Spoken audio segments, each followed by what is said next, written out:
Hey, I'm Josh Dewhurst, and I'm ranked 15th nationally in the 1650 freestyle.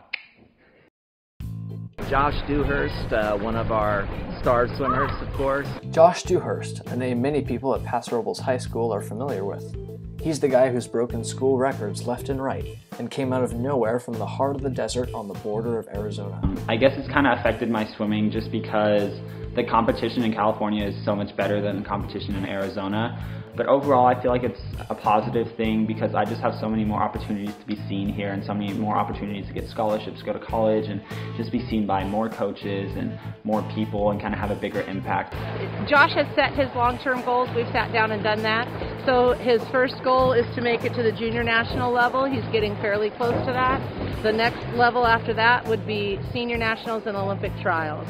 And he would of course he has a lifelong dream to be on the Olympic team. My ultimate goal is to go to the Olympics. That would be phenomenal, and that's my biggest dream that I've had. Understandably, with such a big goal, Josh spends a great deal of time in the pool. But exactly how much might surprise you. We spend, anywhere from 6 to 12 practices a week, depending on what time of year it is, and most of those practices are going to be 2 hours or more. We spend a lot of time in the weight room, and we travel all over the state and sometimes out of the state for competition, so it is a big commitment. And Josh has willingly accepted this huge commitment to become a master of the sport. His endurance is phenomenal, his work ethic is outstanding, and he keeps on coming because the drive to keep getting better is always in his head. Josh puts out an amazing effort anytime that he is in the pool.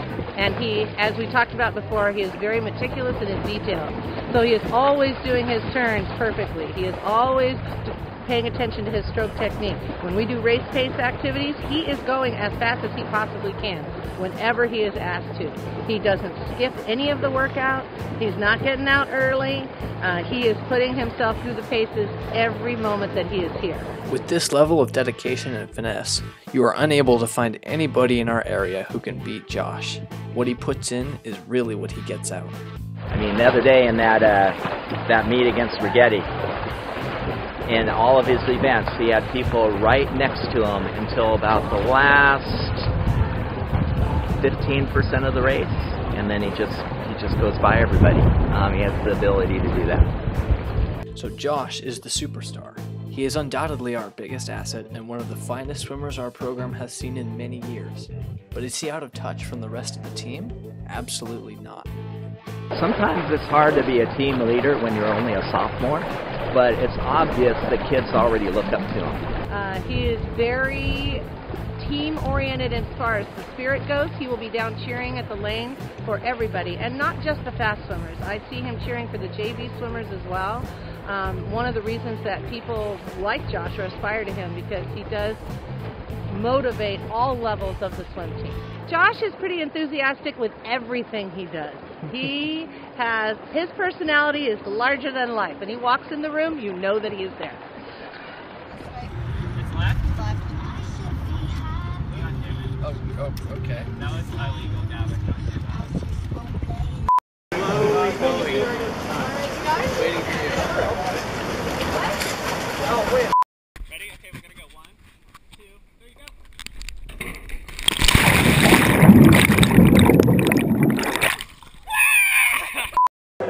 I'm sexy and I know it.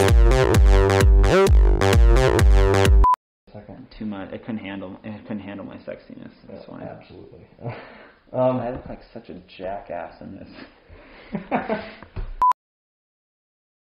So last year in about July, my mom was misdiagnosed for cancer, and she came back in October and actually sat me down with the final diagnosis, and she told me that she had stage 3, I think, breast cancer. And that was really scary for me because we always hear the word cancer and we think like, whoa, like it's this big ominous thing, and it was kind of hard having it hit somebody so close to me and my family, especially because none of my older family members have ever had cancer before. It was just my mom who got struck with it, and it was just like such a scary moment in my life, especially after moving here and not having the support that I had back home. And it was so weird hearing that cancer word, like, oh, my mom has cancer, and I was almost embarrassed to say it because it was kind of like this weak thing, and it definitely weighed me down. I definitely had like the threat of cancer looming over my head because she was going through chemo, she lost all her hair, she was sleeping all the time, she was weak, she just did not feel good, and that was just such a weird thing to have.